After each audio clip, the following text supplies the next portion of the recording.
Assalamualaikum warahmatullahi wabarakatuh. Bismillahirrahmanirrahim. Alhamdulillahi rabbil alamin. Wassalatu wassalamu ala rasulillah wa ala alihi wa sahbihi wa man tabi'ahu wa nasarahu wa jahada fillahi haqqa jihadih. Amma ba'd.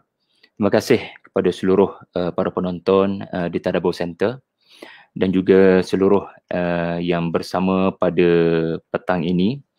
Izinkan saya berkongsi kepada saudara-saudari semua firman Allah Subhanahu wa taala daripada surah Al-Isra. Ya, kita menghampiri detik-detik untuk mengenang peristiwa Isra Mi'raj. Ada satu ayat dalam surah Al-Isra, iaitulah ayat yang penting untuk kita memahami kaedah yang ketiga yang saya akan kongsikan kepada anda, ya, iaitulah firman Allah pada ayat yang ke-106. Muka surat 293 Al-Quran, ayat 106, surah yang ke-17. Bismillahirrahmanirrahim.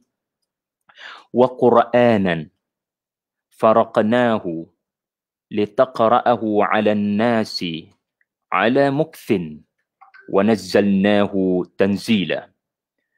Dan Al-Quran ini kami pisahkan, kami turunkan secara berpisah-pisah waktunya agar engkau dapat membacakannya secara mukthin, secara perlahan-lahan, dan kami telah menetapkan penurunannya secara bertahap-tahap.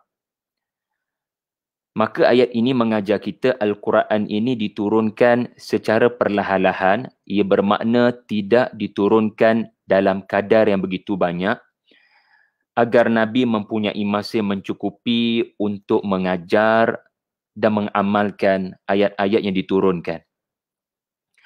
Dan di antara kaedah penting untuk kita menjadikan kisah-kisah Al-Quran itu menghidupkan hati yang mati adalah dengan menghargai sirah Nabawi atau sirah Nabawiyah. Apabila kita membaca kisah Nabi Yusuf contohnya, ya, kita membaca kisah Nabi Yusuf alaihi salam. Adakah kita hanya nampak Nabi Yusuf yang menghadapi masalah dengan abang-abang tirinya, atau kita ada nampak tak Rasulullah sallallahu alaihi wasallam di sebalik tabir kisah Nabi Yusuf? Kita nampak kisah Nabi Yusuf yang dicampakkan, yang diletakkan, yang dihalau keluar daripada rumah Yaqub alaihi wassalam. Kita melihat kisah Nabi Yusuf yang dibenci oleh abang-abangnya, yang abang-abangnya dengki kepadanya. Tetapi ada tak kita nampak menghargai sirah Nabawiyah? Ada tak kita nampak Nabi yang juga dibenci oleh saudara-saudaranya?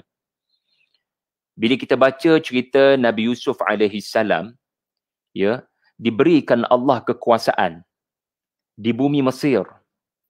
Ada tak kita nampak suasana Nabi sallallahu alaihi wasallam yang kelak akan menjadi penguasa kepada negara Yathrib atau Madinah? Sebagai contoh yang lain, ya, bila kita baca suratul Kahf pada hari Jumaat, kita lalu cerita pemuda-pemuda yang beriman melarikan diri melindungi akidah mereka.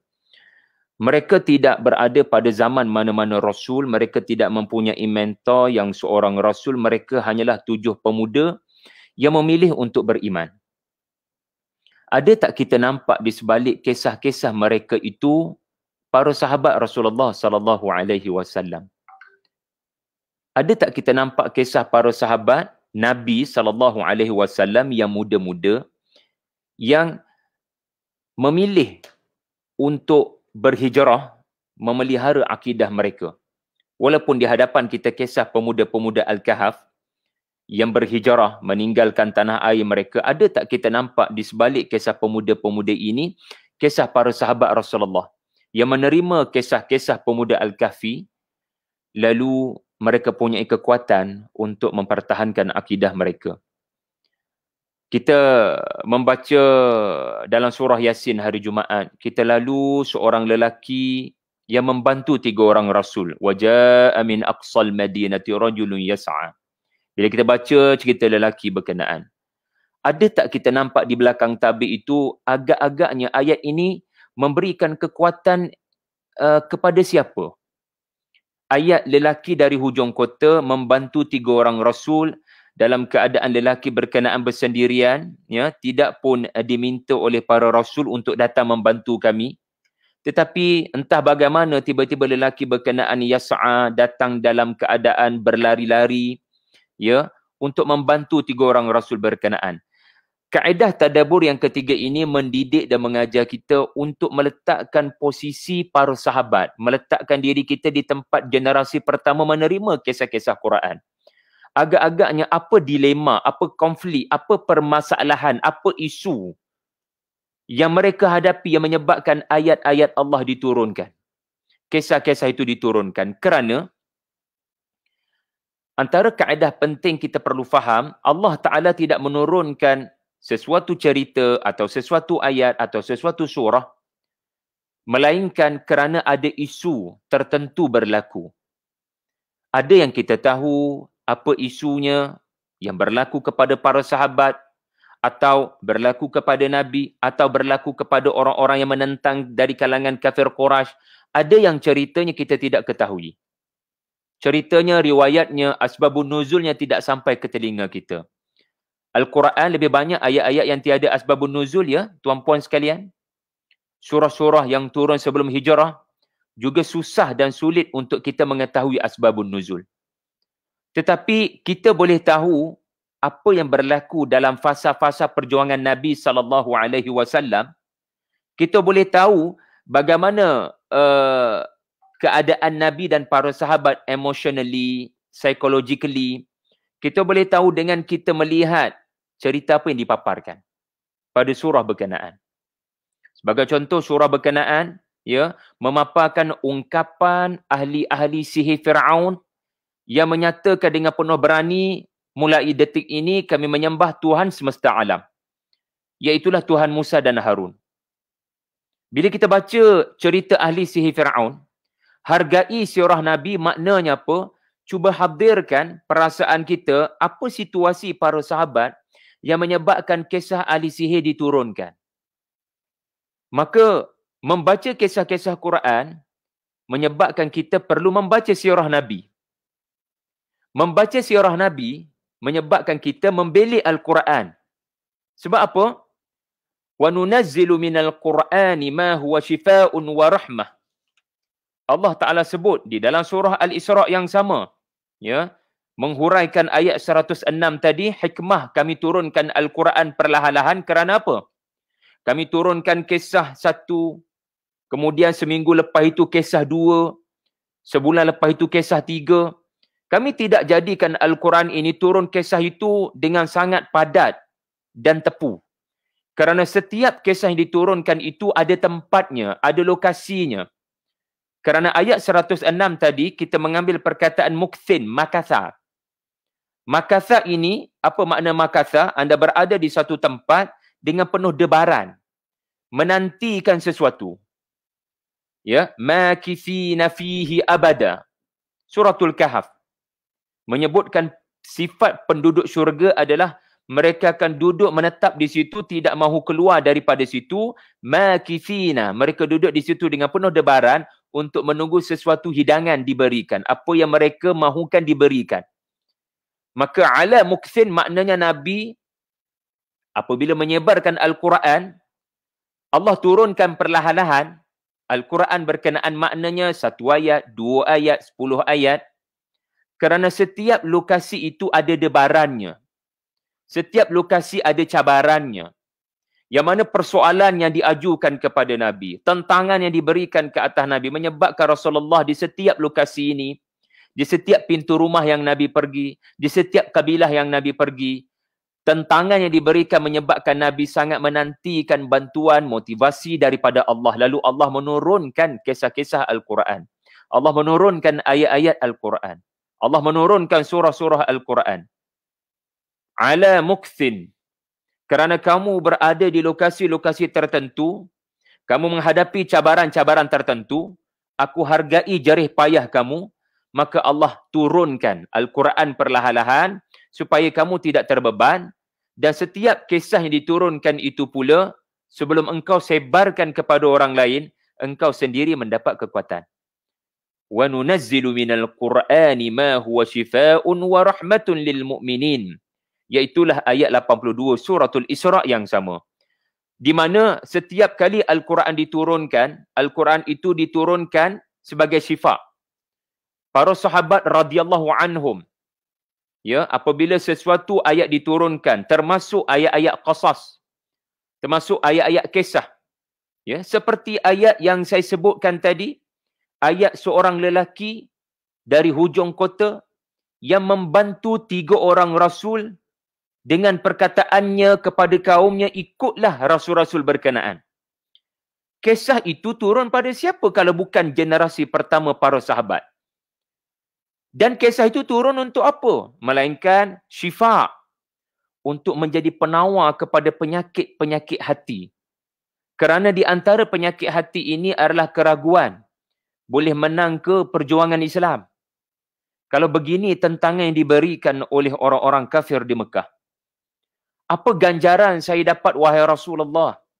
Kalau saya membantu kamu dalam keadaan saya dipukul, dibelasah. Seperti Ibnu Mas'ud radhiyallahu anhu ketika membaca ke suratul Rahman, fabi ayyi ala'i rabbikuma tukadziban, ya, dibelasah, dipukul di makam Ibrahim. Jadi kedapatan segelintir para sahabat yang ada keraguan, yang mana ini adalah penyakit yang mesti dirawat, diberikan penawar. Lalu turunlah kisah seperti kisah lelaki dari hujung kota untuk menawarkan ubat kepada sakit ragu-ragu pada kemenangan. Bila turun cerita, qila dukhulil jannah, qala ya laita qaumi ya'lamun bima ghafara li rabbi waj'alani minal mukramin. Sebelum ayat itu anda fahami sebagai cerita lelaki ini mati syahid, anda kena membayangkan, ini kaedah ketiga. Anda kena membayangkan agaknya bagaimana situasi orang yang pertama sekali menerima ayat ni sebelum kita pada tahun 2021. Sebelum kita ni, siapa yang terima dulu ayat qila dukhulil jannah qala ya laita qaumi ya'lamun? Siapa orang pertama terima ni? Rasulullah. Siapa orang pertama? Para sahabat radhiyallahu anhum ajma'in sallallahu alaihi wasallam. Dan soalan seterusnya, agaknya apa situasi mereka yang menyebabkan ayat itu diturunkan? Situasi mereka antaranya adalah keraguan. Apa balasan baik saya dapat? Sebab itulah kisah itu, kisah apa?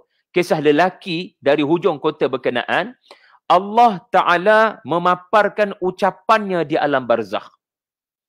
Di mana dia menonton syurga, tempat yang bakal dia pergi dengan segala nikmatnya, fi syughulin fakihun hum wa azwajuhum fi zilalin 'ala al-ara'ik yanzurun.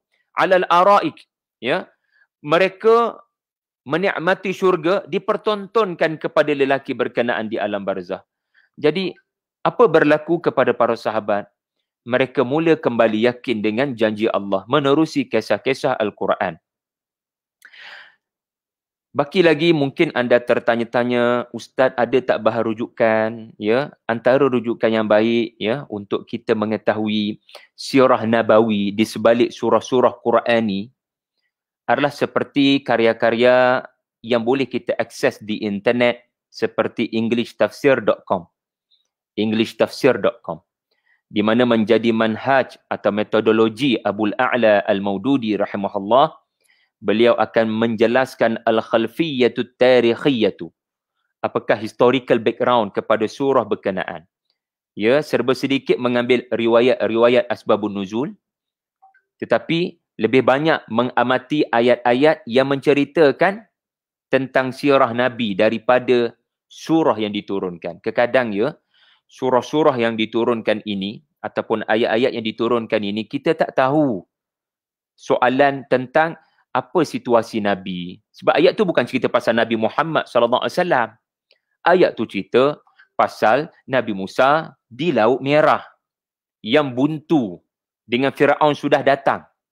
Dan Bani Israel mula bertanya dengan persoalan yang boleh melemahkan iman. Ya, dah tak ada kubur ke dekat Mesir sampai bawa kami ke Lautan Merah. Ya, inna lamudrakun, kita pasti akan ditangkap oleh Firaun dan mati terbunuh. Ya. Lalu Musa berkata, ya inna rabbi ma'iya rabbi, inna ma'iya rabbi sayahdini. Tuhan bersama dengan aku, dia akan meleraikan kekusutan ini. Allah ada cara yang kita tak akan dapat duga.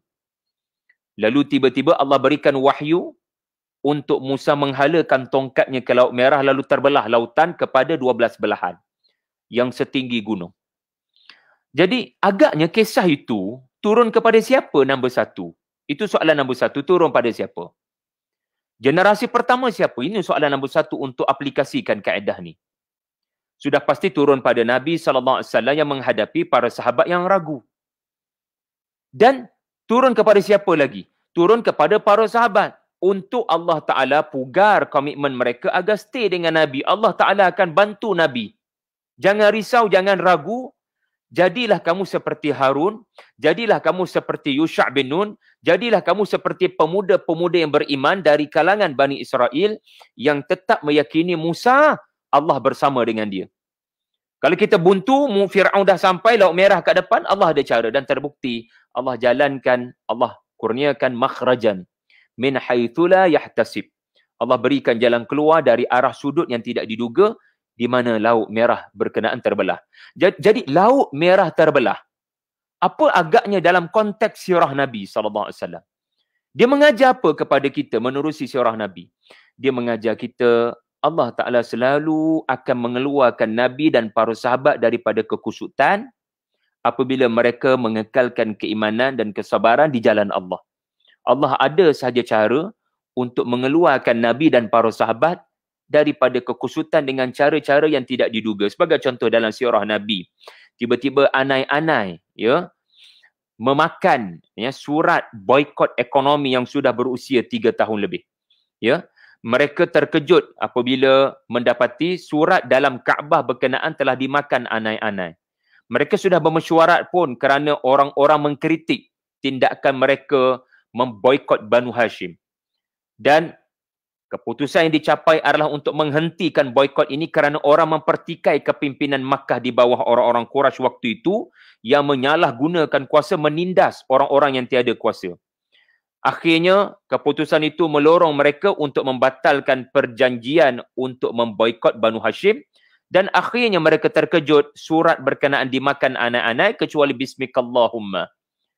Lalu, ini sebagai contoh bagaimana Allah Ta'ala mengeluarkan Nabi dan para sahabat dengan tentera-tenteranya. Sama ada Laut Merah itu tentera Allah ataupun anai-anai itu tentera Allah. Ada sahaja tentera Allah yang diutuskan untuk membantu Nabi. Jadi kesimpulan saya adalah semakin banyak kisah-kisah Nabi kita baca, seharusnya semakin banyak kita menyebut Allahumma salli ala Muhammadin wa ala alihi wa sahbihi wa barik wa sallim.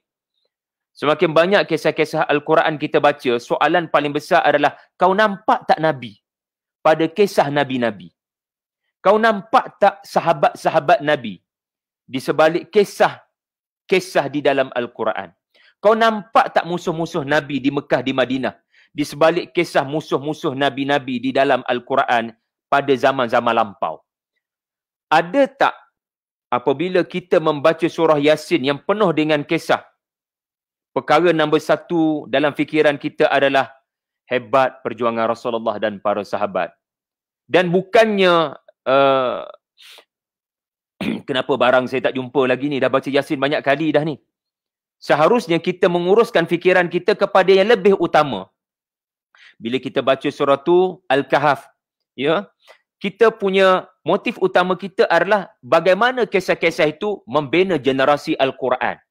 Selain daripada Maududi, tuan-puan juga boleh membaca Fi Zilalil Quran. Terjemahan Datuk Yusof Zaki juga bagus untuk anda baca.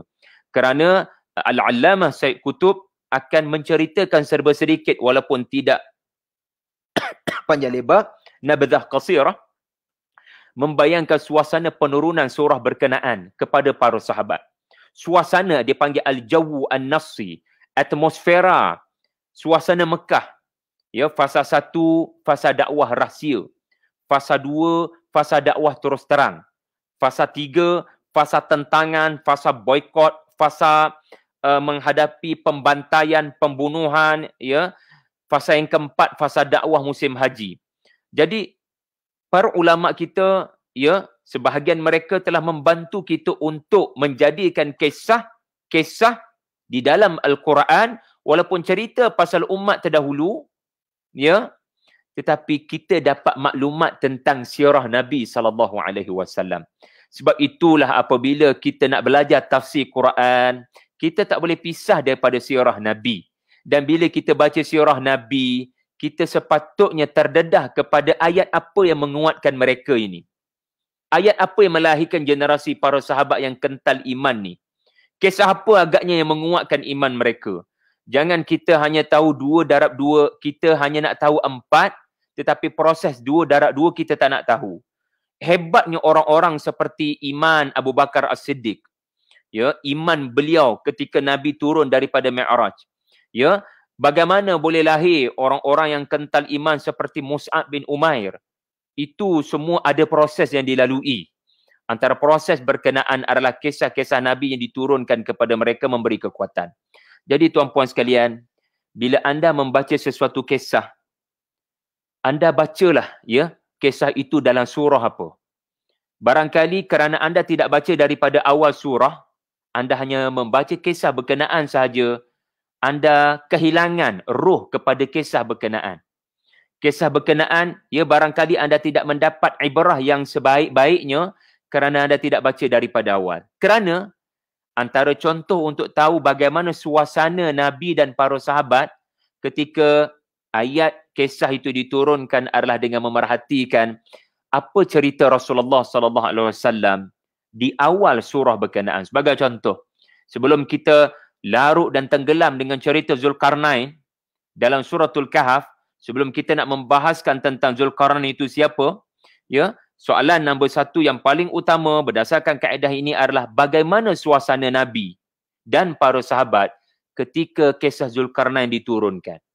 Lalu bila kita baca awal surah, kita baca 10 ayat pertama, kita akan jumpa ayat pasal Nabi.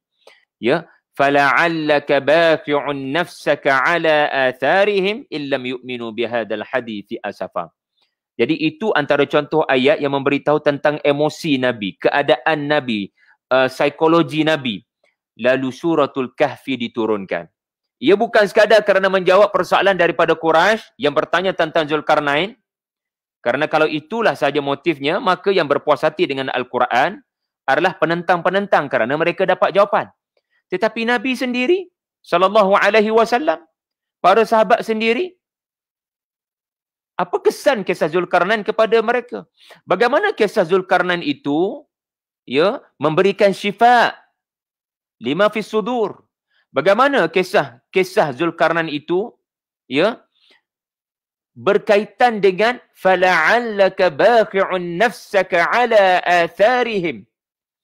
Kami mendapatimu wahai Rasulullah hampir-hampir mencederakan dirimu, menyebabkan mudarat pada tubuhmu hanya kerana risau tidak cukup tidur malam, memikirkan tentang orang-orang Quraisy, memikirkan kaummu. Sedangkan expectation ataupun apa yang sepatutnya berlaku pada Rasulullah adalah tenang-tenang. Jangan salahkan diri sendiri. Berehat. Teruskan perjuangan, move on seperti biasa. Jangan terasa hati kalau dari kalangan mereka kafir. Tugas kamu hanya menyampaikan. Tugas Zulkarnain hanya pergi dan menyampaikan. Tugas Zulkarnain adalah membuka mulut, menyampaikan dakwah. Di hentian yang pertama. Siapa nak beriman, siapa yang tidak mau beriman, itu pilihan masing-masing. Ya. Jadi kita akan lebih faham sesuatu kisah itu, ya, dengan jendela sirah Nabi. Sebab generasi Nabi lah dan para sahabat lah, kualiti Abdul Rahman bin Auf, kualiti Zaid bin Thabit, kualiti Ibnu Abbas, kualiti Ibnu Mas'ud, kualiti Abu Bakar, Umar, Uthman dan Ali radhiyallahu anhum ajma'in, kualiti para sahabat adalah kerana didikan Al-Quran. Mereka lah tafsiran kepada kisah-kisah Quran. Jadi sepatutnya pembelajaran kisah-kisah Quran menyebabkan kita jatuh cinta dengan sirah Nabi kerana ia sebenarnya satu kesatuan. Tidak sewajarnya dipisahkan. Orang yang baca sirah sepatutnya jatuh cinta kepada Al-Quran. Orang yang baca tafsir Quran sepatutnya jatuh cinta pada sirah Nabi SAW. Jadi terima kasih pada 123 orang yang menonton. Saya hanya mahu 20 minit sahaja sesi ini dan mudah-mudahan kita bertemu lagi di kaedah yang keempat di masa yang akan datang. InsyaAllah teruskan mendukung Tadabbur Center dan Multaqa Asatizah dan Duat se-Malaysia Mursyid dan teruskan menyumbang fisabilillah untuk organisasi-organisasi ini berkembang dengan lebih baik ya di masa akan datang. Terima kasih pada semua ya yang memberikan komentar yang sudi ziarah. InsyaAllah wassalamualaikum warahmatullahi wabarakatuh.